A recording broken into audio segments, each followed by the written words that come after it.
أعوذ بالله من الشيطان الرجيم بسم الله الرحمن الرحيم بسم الله الرحمن الرحيم. السلام عليكم ورحمة الله وبركاته. إن الحمد لله نحمده ونستعينه ونستغفره ونستهديه ونعوذ بالله من شرور أنفسنا ومن سيئات أعمالنا من يهده الله فهو المهتد ومن يضلل فلن تجد له وليا مرشدا. أشهد أن لا إله إلا الله وحده لا شريك له وأشهد أن محمدا عبده ورسوله. قال الله تعالى في كتابه الكريم: أعوذ بالله من الشيطان الرجيم. يا أيها الذين آمنوا اتقوا الله حق تقاته ولا تموتن إلا وأنتم مسلمون. Amma ba'd, ma'asyiral mu'minin rahimani wa rahimakumullah. Alhamdulillah, kita bersyukur kepada Allah Azza wa Jalla dengan segala kenikmatan yang Allah berikan kepada kita semua. Salawat dan salam kepada Nabi Muhammad sallallahu alaihi wasallam, khairul anbiya'i wal mursalin, sebaik nabi dan sebaik rasul. Ma'asyiral mu'minin rahimani wa rahimakumullah. Hari ini kita akan masuk ke dua pembahasan ya. Yang pertama mengusap khuffain, yang kedua adalah mengusap jabirah, yaitu perban.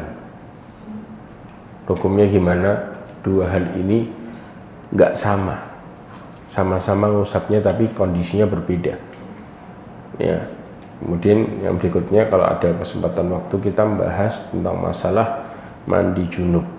Mandi junub bukan yang secara detail yang sempurna, tapi mandi junub di awal ada mandi junub yang dalam posisi sah ya, karena ada dua kondisi. Ada yang kemudian dengan sempurna mandi junub itu, ada yang kondisi mandi junub yang penting masuk ke dalamnya perkara yang sah. Jelas ya. Tapi tentunya kalau kita bicara mana yang lebih afdal, yang dengan sempurna, yang diawali dengan wudu. Mengusap khuffain ya, ini sama dengan kondisi seperti mengusap kaos kaki yang menutupi mata kaki ya,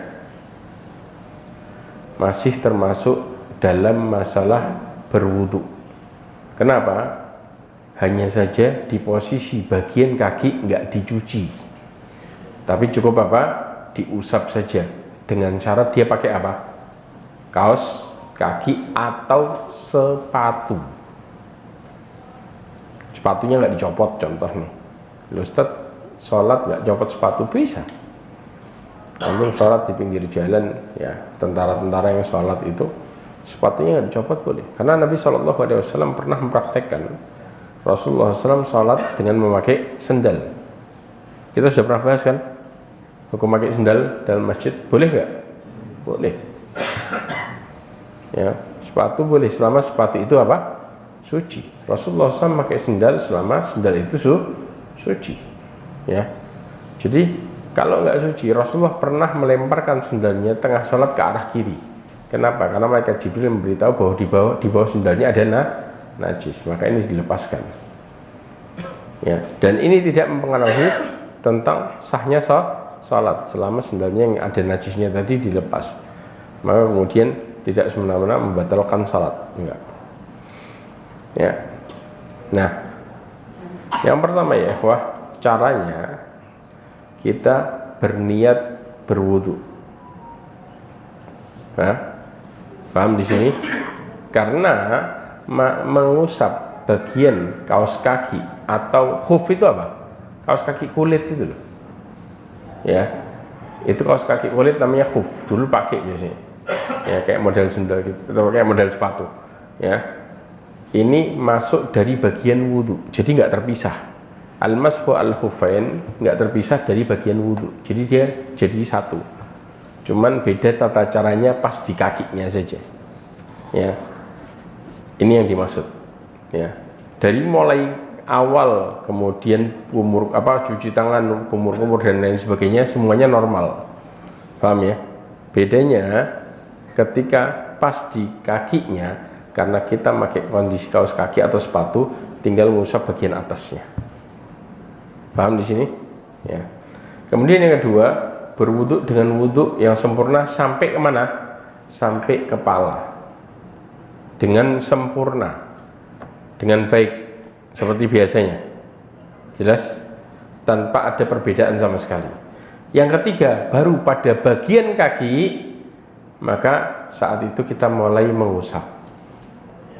Ya, Syekh Shalih Fauzan menjelaskan dengan cara gimana? Meletakkan telapak, ya, sekaligus jari yang telah dibasahi dengan air di atas jari-jari kaki.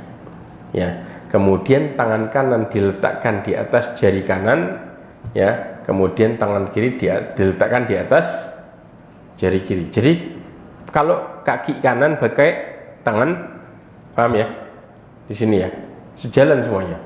Kemudian kedua tangan digerakkan dengan cara disapu bagian atasnya, punggung kakinya. Jadi ini contoh kaki nih, tinggal disapu gini aja, straight. Dan nyapunya jadi satu sekaligus. Paham? Ya. Kemudian mengusap dilakukan sekali tanpa diulang. Ya ikhwah, istilah al-mashu sama ghuslu berbeda. Kalau ghuslu itu nyuci modelnya. Kalau mashu apa? Ngusap. Kayak ngusap apa? Kepala. Kepala ngusapnya gimana? Nah, paham di sini ya? Ini yang dijelaskan di dalam kitab Mulahas al-Fiqh. Ya. Jadi perhatikan baik-baik, meletakkan telapak sekaligus jarinya sekalian, ya, yang telah dibasahi dengan air di atas apa? Jari-jari kaki. Tangan kanan diletakkan di jari kaki kanan, tangan kiri diletakkan di jari kaki kiri. Jelas? Dua-duanya dalam kondisi apa? Basah. Paham ya? Berarti basah ini penuh air enggak? Enggak, basah. Tahu basah ya? Yang penting ini basah, ini basah. Berarti kalau kita istilahnya ngambil air nih, sudah dibasahin dua-duanya basah. Kemudian dari mulai apa? Dari mulai jari. Ini jari, contoh. Ini kaki kiri, ini tangan kiri. Contoh ya. Taruh sini. Dari mulai awal. Kemudian diusap set. Cuman sekali.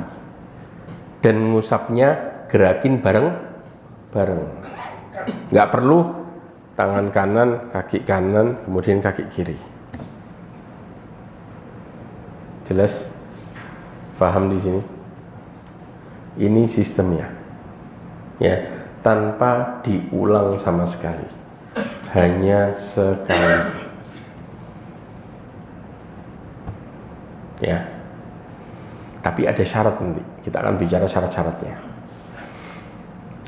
Ya. Maka kemudian Ali bin Abi Thalib mengatakan, "Lau kana dinu birra'yi lakana asfal khuf aula bil mashi min a'la." Kalau seandainya agama itu berdasarkan akal, maka ngusap bagian bawah itu lebih layak daripada ngusap bagian atas. Kalau pakai akal. Kenapa? Mati. Masih mati.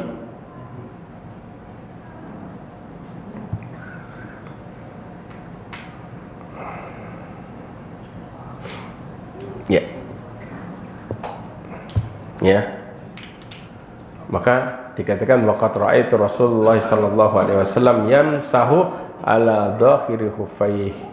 Aku telah melihat Nabi sallallahu alaihi wasallam mengusap apa? Bagian atas khufnya. Jelas ya ikhwah.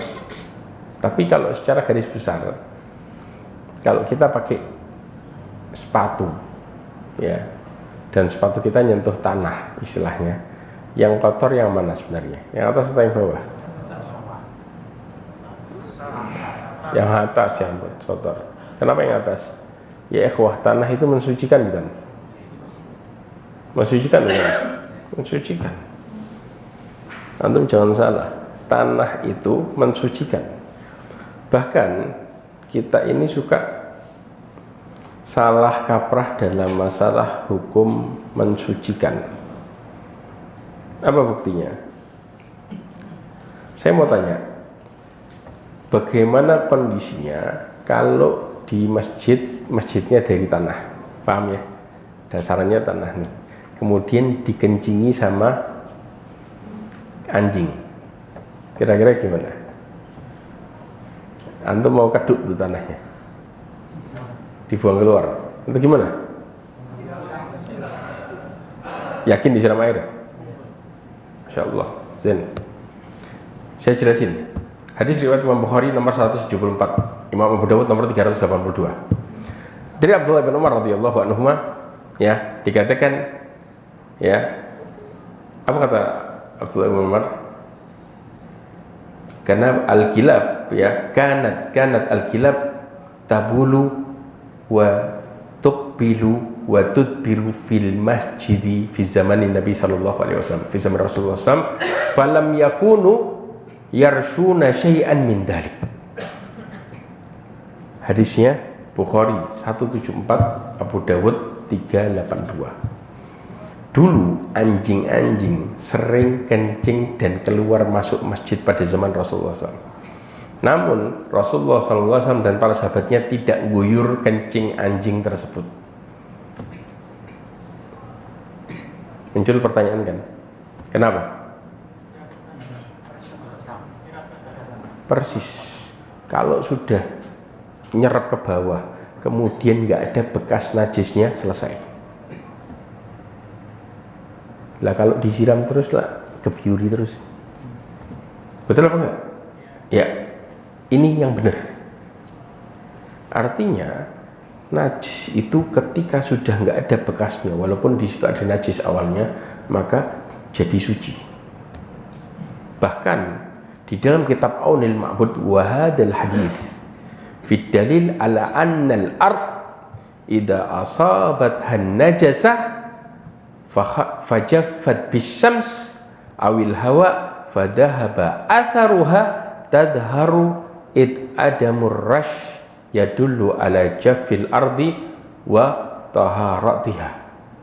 Dikatakan bahwa hadis ini menunjukkan dalil tanah yang terkena najis kemudian kering karena terik matahari atau ditiup angin, maka bekas najisnya sudah hilang dari tanah itu menjadi suci, ya, karena itu nggak perlu diguyur air. Kalau zaman kita sekarang saking was-wasnya orang, begitu karpet kena najis sudah dilap dan hilang najisnya masih di laundry. Ini bentuk berlebihan ya ikhwah. Paham di sini? Intinya bekas najisnya sudah jelas hilang, baunya hilang, warnanya juga kelihatan sudah berubah menjadi awal. Karena najis itu pasti meninggalkan jejak kalau masih ada. Paham sampai di sini? Ya, ini yang kita harus pahami dengan baik. Ya, makanya faruwiya an kibalata annahu qala jafuful ardi tuhuruha. Maka diriwayatkan oleh Abu Kilabah, ya, an Abi Kilabah annahu qala jufufil ardi tuhuruha, bahwa tanah kalau sudah kering menunjukkan suci. Kalau sudah kering nggak ada bekasnya. Paham ya? Ini dalam bentuk kalau kemudian contoh ada kencing dan lain sebagainya. Makanya Rasulullah SAW ketika ada seorang badui kencing nih ya, sudah kan basah tuh, jelas tuh basah ya. Ada najisnya enggak? Caranya gimana? Kata Rasulullah, biarin dia, biarin. Waharikuhu sajlan minal ma' au danuban minal ma'. Siram pakai air, najisnya turun, baunya hilang semuanya, selesai suci. Jadi pakai sholat lagi. Ini sistemnya ya ikhwah.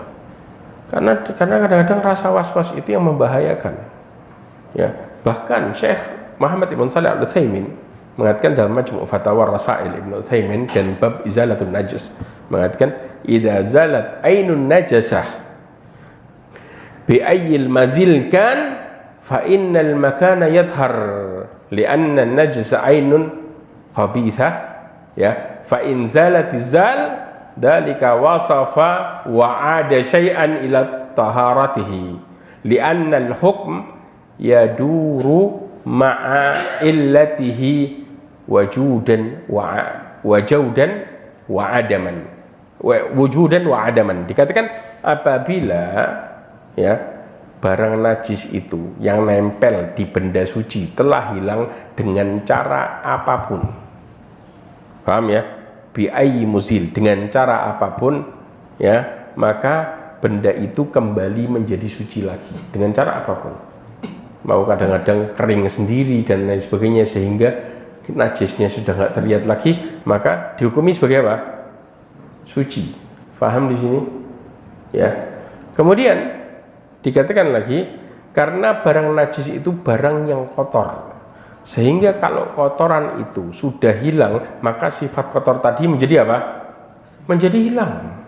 Dan benda itu balik kembali hukum asal. Jadi hukum apa? Suci lagi. Ya, ini kita harus paham tentang masalah yang seperti ini. Ya. Karena setiap hukum tergantung dengan adanya apa? Ada dan tidaknya illah. Kalau adanya illah yaitu najis, maka berarti hukumnya apa? Najis. Paham ya? Kalau ilahnya nggak ada, najisnya nggak berarti hukumnya apa? Suci, jelas. Paham di sini? Karena kalau kita menghukum dengan kondisi yang sekarang, contoh karpet masjid kena najis, kemudian disuruh nyuci buyar, cuci semua. Ya, kalau sudah pakai air digosok terus kemudian ternyata hilang, ya sudah balik ke hukum asal kan? Ya, ini yang dimaksud ya ikhwah. Paham ya kondisi ini? Sama, antum tahu anak bayi yang masih menyusui, ya itu kalau laki-laki itu kan kencingnya gimana? Muncrat-muncrat kan? Paham di sini? Nah, cara ngilanginnya gimana? Dicipratin. Kalau air yang kita cipratin tadi menghilangkan bekasnya, ya sudah. Apa perlu dicuci? Enggak. Cukup dicipratin air kemudian hilang bekasnya, selesai. Ini yang dimaksud dalam kaidah dalam kita dalam memahami masalah najis. Contoh lagi, Ustaz, kayaknya celana anak kena najis. Ketika kena najis itu kan jelas, keluar baunya enggak? Keluar kan? Oke, antum kasih air, baunya hilang, berarti najisnya hilang. Bisa dipakai lagi enggak? Bisa. Paham di sini? Jelas? Oke. Ya, makanya di sini ceritakan tentang masalah apa?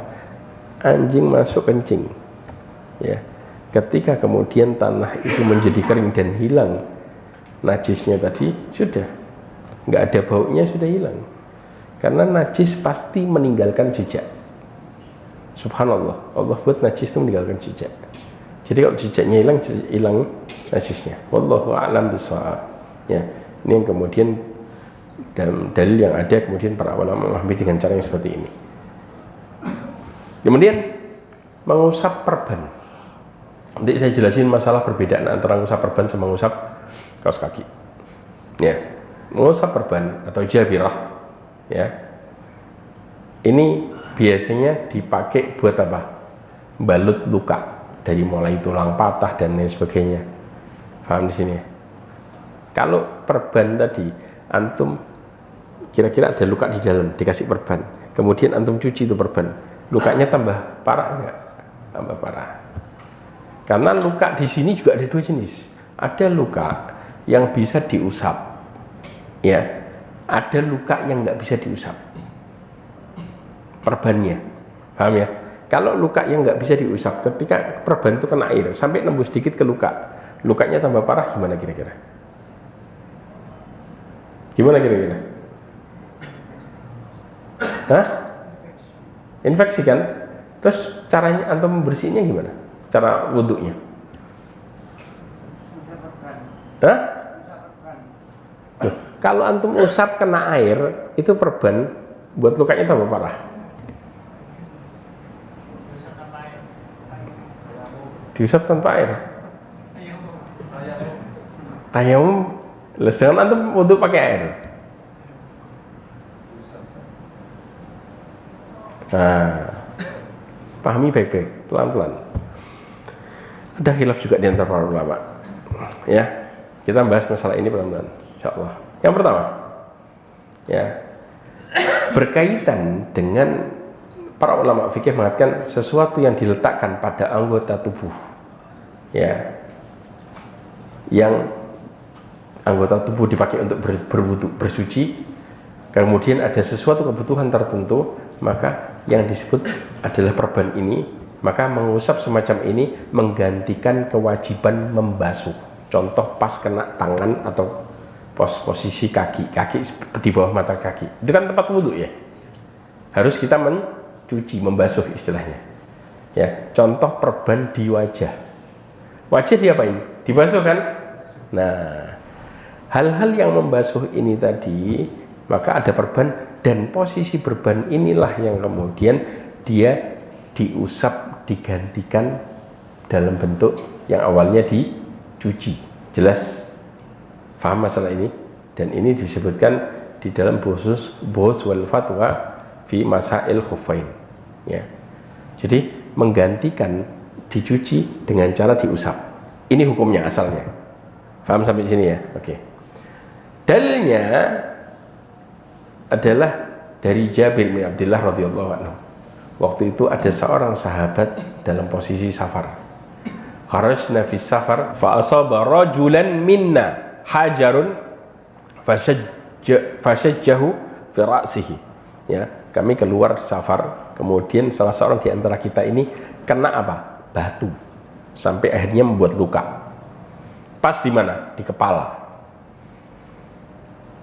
Kalau sudah kena batu, luka, diapain? Diperban kan? Sudah. Subhanallahnya apa? Thummah talama. Kemudian mimpi basah. Ya ikhwah, mimpi basah harus pakai apa? Ngapain kita?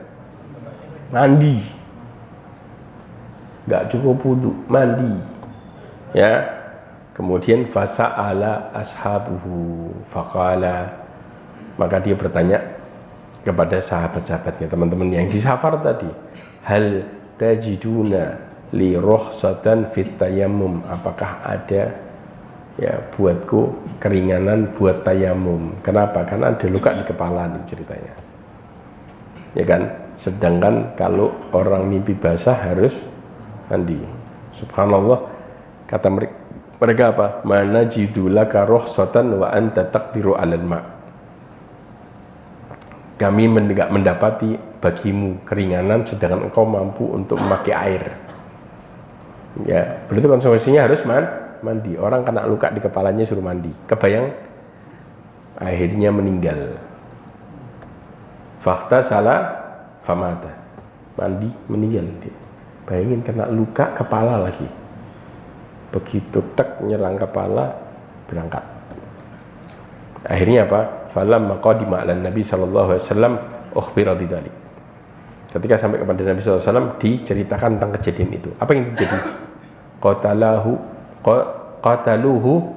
Qatalahumullah. Mereka telah bunuh orang tadi. Yang siapa? Ngasih fatwa. Maka Allah akan bunuh mereka. Kebayang? Kenapa? Gara-gara nggak mau tanya. Mereka langsung main vonis aja. Oh, enggak bisa, kan ada air. Antum bisa pakai air. Berarti enggak ada rukhsah. Ini Rasulullah masih ada, mereka enggak tanya kepada Nabi SAW. Tanyanya habis kejadian ini selesai. Akhirnya apa? Kata Rasulullah SAW, ala sa'alu idza lam ya'lamu. Bukankah mereka harusnya bertanya? Kalau mereka enggak mengetahui. Fa innama syifa'ul as-su'al. Kenapa? Karena sesungguhnya ya, istilah kita apa? Obat orang yang nggak tahu tuh bertanya. Al-ai itu orang nggak tahu, bertanya. Innama kana yakfihi ayyatayammam wa ya'siba ala juhrihi khirqah, ya, thumma yamsa alaih. Cukup buat dia apa? Tayammum, ya, dan menutup lukanya, ya, dengan potongan kain khirqah, ya. Kemudian thumma yamsah alaih, kemudian ngusap pas di mana? Di perbannya. Dari situlah hukum ngusap perban. Jelas di sini. Nah, sekarang luka anggota tubuh ini ya kita bahas beberapa. Yang pertama, ya, luka dalam keadaan terbuka dan tidak membahayakan bagi orang tersebut kalau terkena air. Maka di sini wajib buat apa? Basuh. Contoh, antum kenapa ya? Kegaruk kemudian keluka. Paham ya? Terus antum basuh pakai air, perih-perih sedikit. Nggak bahaya. Berarti harus apa? Basuh. Hukum asal. Kita taruh luka beberapa jenis. Yang kedua, luka tersebut terbuka tetapi kalau kena air bahaya. Berarti diapain? Diperban kan? Wajib untuk ngusap anggota badan tanpa harus nyuci. Cukup diusap di atasnya. Jadi kalau terbuka lukanya bahaya, maka harus ditutup perban kan. Kalau yang satu pakai perban nggak? Yang awal nggak pakai perban, karena lukanya luka ringan. Contoh antum habis kegaruk ternyata keluar darah, sudah antum pakai air, malah antum cuci pakai air malah jadi baiknya. Maka ini nggak perlu ditutup. Yang kedua harus ditutup dengan cara akhirnya bersucinya pas di luka itu diusap. Jelas? Oke. Yang ketiga, luka tersebut terbuka dan bahaya kalau dibasuh maupun diusap.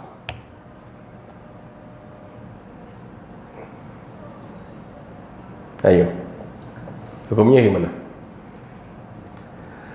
Para ulama menjelaskan tentang permasalahan ini. Kalau anggota ya wudhu yang tidak mungkin dibasuh tatkala wudhu atau mandi, ya, tapi masih mungkin untuk diusap, maka apa? Usapan tersebut ganti basuh. Jelas? Kalau mungkin masih diusap, mungkin ya. Paham ya? Dikasih perban diusap, mungkin. Karena ada nggak luka yang kemudian nggak mungkin untuk ditutup, tapi nggak mungkin kena air? Ada nggak? Ada. Kadang-kadang. Nah, kondisi yang kedua, kalau anggota tubuh tersebut tidak mungkin untuk diusap, apalagi dibasuh, seperti luka parah yang terbuka, atau habis kecelakaan parah mengongong. Ya, orang yang sampai apa istilahnya? Kecelakaan yang sudah parah, ya, kondisi kayak gini gimana kira-kira? Maka kondisi seperti ini para ulama berbeda pendapat. Jumhur ulama berpendapat bahwa bagian yang luka tadi cukup digantikan dengan tayamum. Jelas? Pakai debu, ditipisin debunya kemudian diusap. Ya, paham ya? Pas wudhu pakai air nih contoh. Tapi pas digantikan posisi lukanya tadi dengan tayamum, paham ya? Supaya nggak kena apa? Nggak kena air. Jadi kondisinya apa? Menggabungkan antara wudhu dengan tayamum. Jelas? Digabung. Jadi anggota lain pakai wudhu nggak? Wudhu. Pas kondisi itu tayamum. Jelas? Paham ya? Oke. Pendapat yang kedua, sebagian ulama, ya, ini ada di situsnya juga tentang fatwa masalah ini. Sebagian ulama mengatakan bahwa kewajiban mengusap pada bagian tubuh tersebut gugur, ya, dan tidak perlu diganti dengan tayamum. Ya, maka cukup dengan posisi yang bagian tubuh itu dilewati. Jadi yang lainnya wudhu, yang itu dilewati. Tapi di antara dua pendapat ini yang lebih kuat adalah, ya, karena pendapat ini ya lebih kuat wallahu alam karena tidak ada dalil yang sahih yang menunjukkan digabungannya taharah dua hal di satu waktu, ya, antara wudhu sama tayamum. Jadi yang lebih kuat yang mana? Yang dilewati tadi, sahih.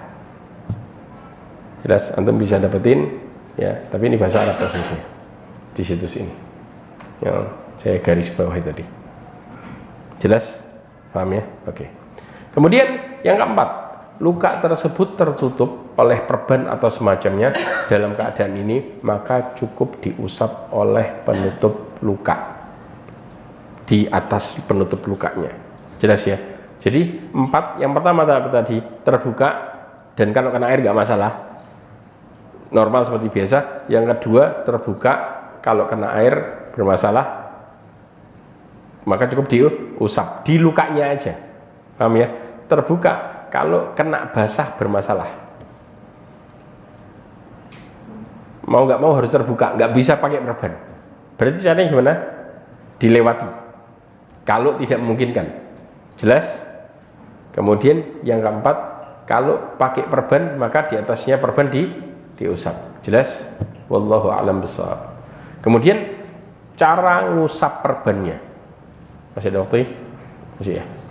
Oke, cara ngusap perban ya, mengusap seluruh bagian perban, karena pada dasarnya mengusap perban adalah pengganti dari anggota badan yang diperban tadi, yaitu biasanya dicuci, ini cukup diusap pas dilewati perban tadi, jelas ya. Contoh, antum kena patah tulang ya, yang digigit yang mana? Segini kan, iya kan?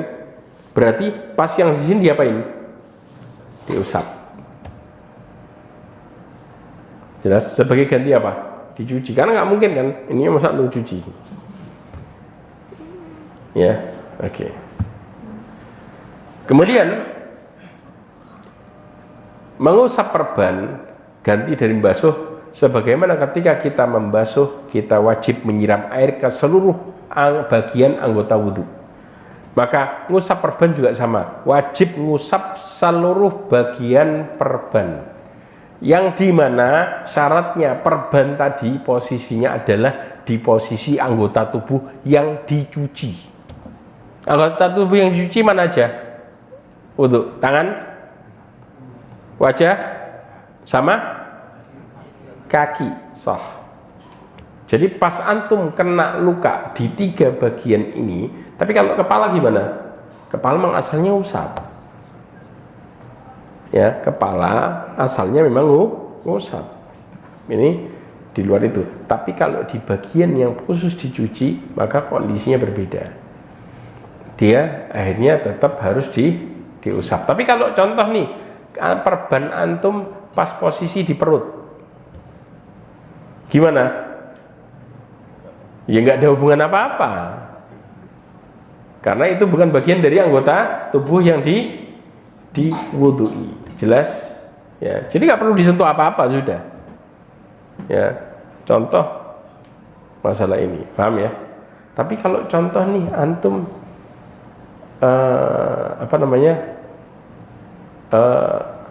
pas posisi mimpi basah, nah ya, berarti yang harus diguyur yang mana?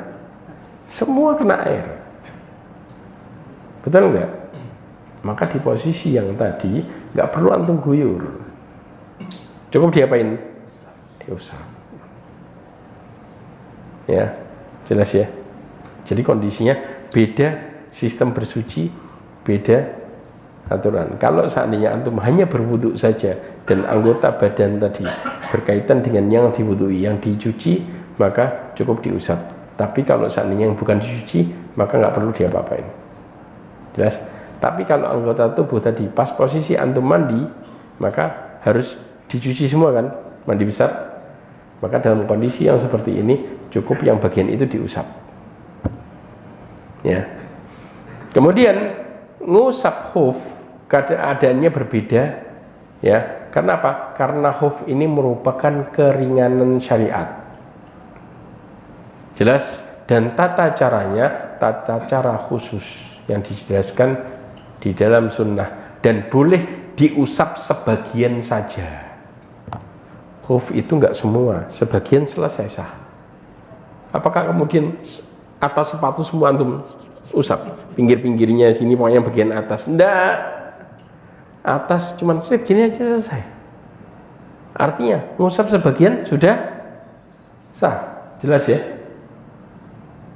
Ini masalah khuf, berbeda dengan perban. Sedangkan perban yang diusap yang mana? Semua yang kena anggota tubuhnya. Contoh nih, yang ini kan contoh tangan antum ini yang diperban, yang ini pas kena bisa dipakai wudhu. Ini antum wudhuin normal, yang pas ini cuman diusap, pas di seluruh bagian perbannya. Paham? Oke. Itu yang dimaksud. Jelas sampai sini? Oke. Perbedaan antara khuf sama perban. Yang pertama, ada 4 perbedaan. Ngusap perban tidak khusus pada bagian tubuh tertentu. Sedangkan ngusap khuf cuman di bagian mana? Kaki tok. Dan itu di punggung kaki saja. Ya, kalau perban semuanya. Kalau khuf cuman di punggungnya aja. Jadi antum ini model sepatu nih, sepatu untuk pakai. Berarti pas di mana ya? Di atas sepatu aja. Sampingnya perlu nggak? Enggak.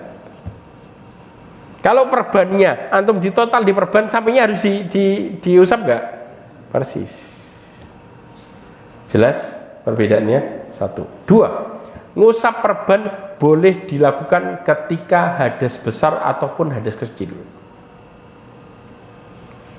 Ya, antum ketika berhadas, bersuci kan? Ngusap nggak? Total ngusap.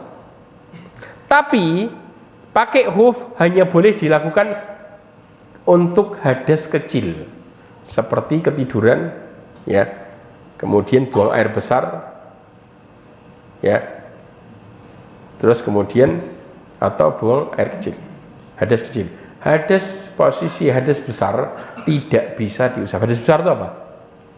Mimpi basah. Paham di sini? Maka harus apa? Mandi sah. Kalau usap mau hadas besar mau hadas kecil, tetap pas giliran pas luka itu yang dikasih perban untuk usap. Atau luka yang terbuka tadi, ketika dia bisa kena usapan, diusap. Jelas? Ini yang dimaksud. Yang ketiga, ngusap perban tidak dibatasi waktunya. Selama antum pakai perban itu tetap hukumnya balik ngusap terus. Tapi kalau pakai sepatu, bersucinya dengan cara diusap. Berapa hari? 3 hari. Lebih dari 3 hari bisa dipakai, berlaku itu enggak? Enggak. Mentok 3 hari. Ya. Selama safar. Ya. Atau untuk orang mukim sehari semalam. Selama apa? Ada syaratnya juga nanti. Ada syarat yang keempat. Ya, yaitu apa? Syaratnya kalau antum mau usap pakai kaos kaki atau sepatunya harus dalam kondisi suci. Ternyata antum pakai dalam kondisi batal wudhu. Boleh nggak ngusap? Nggak boleh. Jadi pas antum pakai ini sudah suci, tiba-tiba sudah nih antum pakai ini nggak antum lepas si siapa namanya kaos kakinya, contoh ya, atau sepatunya nggak antum lepas. Tiba-tiba antum hadas, ya udah pas wudhu antum pas itu diusap. Bagi mukim sehari semalam, bagi orang yang safar berapa? 3 hari. Ya, sedangkan ngusap perban tidak disyaratkan untuk mengenakan dalam keadaan bersuci. Antum mau posisi pakai perbannya pas waktu hadas nggak ada permasalahan, karena tetap posisinya diusap. Jelas ya perbedaannya? Perbedaan yang pertama tadi, kalau perban diusap semua, sedangkan pakai kaos kaki diusap sebagian, yaitu bagian atas saja. Jelas? Yang kedua perbedaannya apa?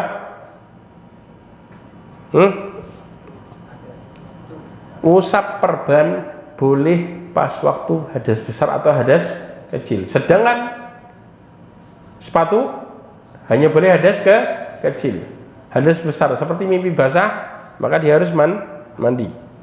Yang ketiga, ngusap perban nggak ada batas waktunya. Sedangkan ngusap kaos kaki atau khuf batas waktunya. Mungkin berapa? Sehari semalam. Sedang musafir 3 hari. Kemudian ngusap perban tidak disyaratkan harus suci pas waktu pakainya. Sedangkan kaos kaki atau khuf harus dalam kondisi suci pas pakainya. Baru hukum ngusapnya berlaku. Jelas ya masalah ini ya. Wallahu a'lam bishawab. Kemudian kita masuk ke dalam bab yang berikutnya. Yang pembahasan ini sudah selesai. Jelas ya. Masalah wudhu sudah selesai. Kita masuk ke dalam mandi. Mandi apa? Junub. Mandi junub ada yang disebut dengan mandi junub wajib. Ya. Kemudian yang kedua mandi junub yang sempurna. Yang hari ini kita bahas adalah mandi junub wajib. Istilahnya gampangnya minimal sah. Ya. Ya ikhwah, sekali lagi, mandi junub ini adalah mandi bersuci yang paling sempurna. Kenapa? Orang kalau sudah mandi junub perlu wudhu lagi enggak? Kalau selesai mandi? Enggak usah. Ya. Dalam dua kondisi ini, maupun yang dalam kondisi wajib atau kemudian yang kondisi sempurna, tidak perlu wudhu lagi.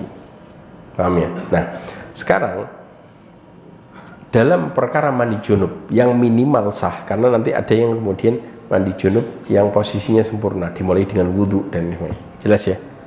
Ada dua riwayat yang menjelaskan masalah ini dengan dua tata cara yang berbeda. Sebelum kita bahas masalah masuk ke itu insya Allah kita masuk ke pertemuan berikutnya insya Allah. Kita mulai dengan mukadimah mandi junub yang awal, yaitu minimal sah. Ada dua hal yang kita harus perhatikan. Yang pertama, niat. Jelas? Niat untuk mandi apa? Mandi junub. Yang kedua adalah mengguyur seluruh badan dengan air sampai tidak ada lekukan yang terluput dari siraman air. Contoh, ketiak, tangan, kaki, lekukan semuanya. Berarti semua kena air? Iya. Ya. Apa? Ini berdasarkan dijelaskan oleh Ibnu Qudamah. Di dalam kitabnya Al-Mughni disebutkan faslun fa'ala hadha takun wajibatul ghusli syai'ain. Ya, la ghair. An-niyah wa ghusl jami'ul badan. Dikatakan maka dengan ini ya, dikatakan hadza takun wajibat. Wajib mandi itu hanya ada dua. Apa itu? Yang pertama adalah niat, yang kedua membasuh seluruh anggota tubuh, seluruh. Ya, semua lakukan mau apapun itu semua harus kena air. Ya. Kemudian sifat wajibah. Ya, sifat yang wajib adalah wa iya ayya ummu bi badanihi kullih ya bil ma, yaitu mengumumkan, yaitu apa? Mengguyur keseluruhan. Kalau ya ummu di sini mengguyur keseluruhan badannya ya dengan air. Wa min dzalika al madmadah wal istinsyaq, dan masuk ke dalamnya kumur-kumur dan istinsyaq. Istinsyaq itu apa? Memasukkan air ke dalam hidung. Ketika disebutkan masalah istinsyaq, maka istinsarnya juga masuk ke dalamnya. Ya, nggak perlu disebutin istinsyaq kemudian istinsar, nggak. Otomatis orang kalau sudah airnya masuk, dikeluarin nggak? Dikeluarin. Ya, karena masuk sama keluar nih namanya berbeda kan. Al istinsyaq kemudian apa? Istinsar. Jelas? Setelah itu, ya ikhwah, faida ammama bi badanihi, ya badanihi ala ay wajhin kana faqad irtafa'a anhul hadatsul akbar. Ya, hadatsul akbar dikatakan kalau seandainya dia sudah mengguyur seluruh badannya dengan air dengan cara apapun, maka hadas yang besar tadi sudah apa? Keangkat, hilang. Wa tammat taharah, maka sempurnalah apa? Sucinya. Loh, berarti nggak pakai wudhu sah? Sah. Kayak antum mandi biasa guyur semuanya ya, sah, nggak pakai sabunan, nggak perlu. Guyur nih semua badan, selesai nggak hadasnya besarnya? Selesai. Jelas? Ini kalau bicara yang penting sah. Jelas di sini yang penting posisinya mandi, dan ini yang kemudian dijelaskan oleh para ulama, dan ini juga ada di dalam fatwanya Syekh Shalih Al-Utsaimin. Ya, Syekh Muhammad bin Shalih Al-Utsaimin dalam Majmu' Fatawa Rasail Al-Utsaimin. Jelas? Paham sampai sini? Ya. Nah, makanya berikutnya kita akan bicara detailnya, yang disebut dengan mandi sempurna. Ya, mudah-mudahan waktunya sudah habis ya. Masya Allah. Pas. Ya, mudah-mudahan apa kita pelajari hari ini menjadikan kita semakin lebih baik lagi dalam bersuci, dan Allah Subhanahu wa taala jadikan wudu kita wudu yang sempurna, dan bersuci kita bersuci yang sempurna. Mudah-mudahan Allah Subhanahu wa taala terima ibadah kita semuanya, dan mudah-mudahan Allah Subhanahu wa taala menjauhkan kita dari kejahilan, dan mudah-mudahan Allah Subhanahu wa taala tutup hidup kita semua dengan husnul khatimah. Amin. Subhanakallahumma wa bihamdika asyhadu an la ilaha illa anta astaghfiruka wa atubu ilaik. Wa akhiru da'wana alhamdulillah. Assalamualaikum warahmatullahi wabarakatuh.